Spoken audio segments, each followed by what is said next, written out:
Welcome back, everyone. Video number 2 here. Quick update on the 1967 GT-350 Shelby Cobra Mustang. We've gotten a lot done, as you can tell. It's been a few weeks since the last video. Back to work, back to being busy, but got a lot done.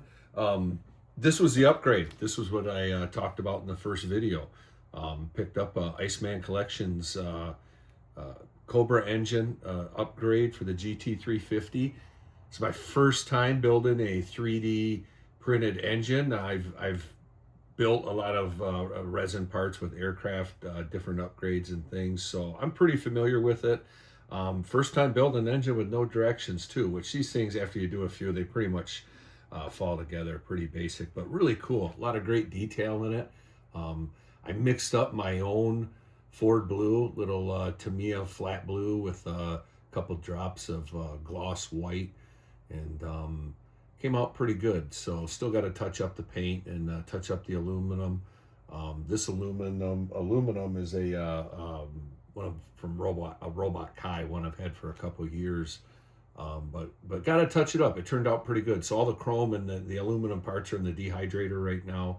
Everything else, and we're just about ready to go. I did drill out the spark plugs for the wires. I'm going to wire it, put a distributor on it, wire kit right here.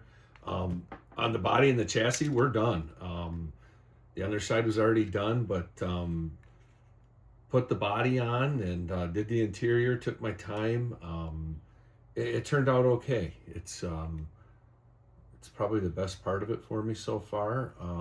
And then I also added, these are from American Model Products, a guy here in Southeast Michigan. First time ordering online. I bought from him at the Dam Show in person a couple times, but super impressed. I placed an order for 3 or 4 sets of rims and tires. This is a couple months ago, but I placed the order like on a Monday morning, and they were at my house in the mail Wednesday or Thursday. It was awesome, and since we're close, the shipping was really affordable. But I highly recommend them. American Model Products, and he's based down in Southeast Michigan. But added those. Those took quite a bit of work. My spindle adjustment wasn't spot on. I did have to move them again. I don't know if that's the right way to do it. Obviously, the more I do it and the more I learn, I'm I'm certain there's a better way to do it than what I tried, but it did help the stance a little bit. It took quite a bit of fitting with the body the chassis, and the way I had to put these the custom rims and tires on, but turned out pretty good. I got the ride a lot better this time than on my practice build. Last night I did all the bare metal foil, painted the engine bay with the semi-gloss black, did the vents on the front, the grille with semi-gloss black. The foil job's okay. It's been a while since I've done some, and you could tell I worked front to back, so I did the rear window last, which I probably should have done first because it's the easiest, and it turned out the best. So I got better as I worked around. So I've been a little rusty. It'd been a couple months since I messed with bare metal foil, really. Just more repetition needed there, but it's just about ready to go. I mean, it's not perfect. There's flaws in the paint. It's far from perfect. The MCW enamel is beautiful, but it takes practice and patience, and I'm working on both. It definitely does. But yeah, it didn't turn out too bad. The clear coat's on. It needs to be polished and cleaned up. I've been handling it, and it's got grungy around the foil and spots, but didn't turn out bad, and the fit's pretty good. And that's where we're at with it. This thing's about ready to go. I'm excited to build the engine and wire it. I enjoy doing that type of stuff. I've done that with aircraft in the past, and I kind of like doing the smaller detail stuff. And the interior is probably, I love painting the cars, but I love doing the interiors the most. I love to carpet them and try to make them look as realistic as I can.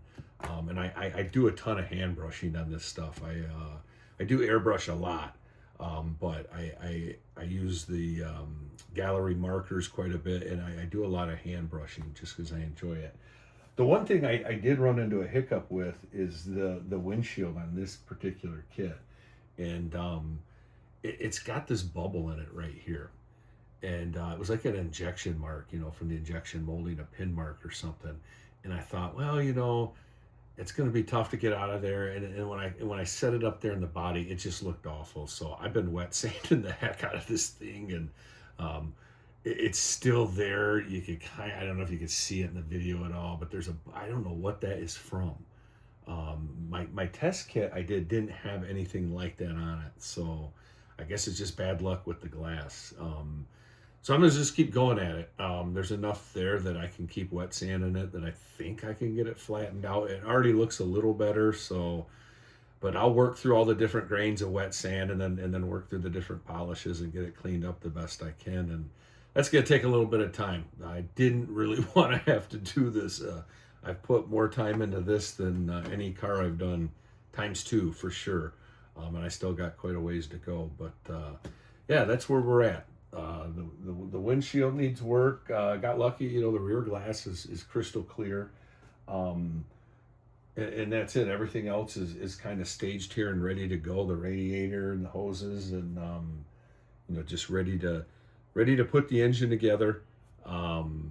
Once the chrome dries, it's going to need a day or two for some of the valve covers and the air cleaner and stuff. I just sprayed it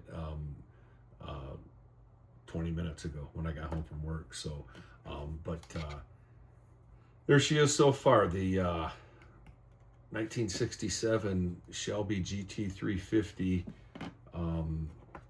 We're just about there. So hopefully here in another couple weeks, we'll have some progress on it and be close to getting it done. So thanks for checking it out. The next video will be just about done. So take care.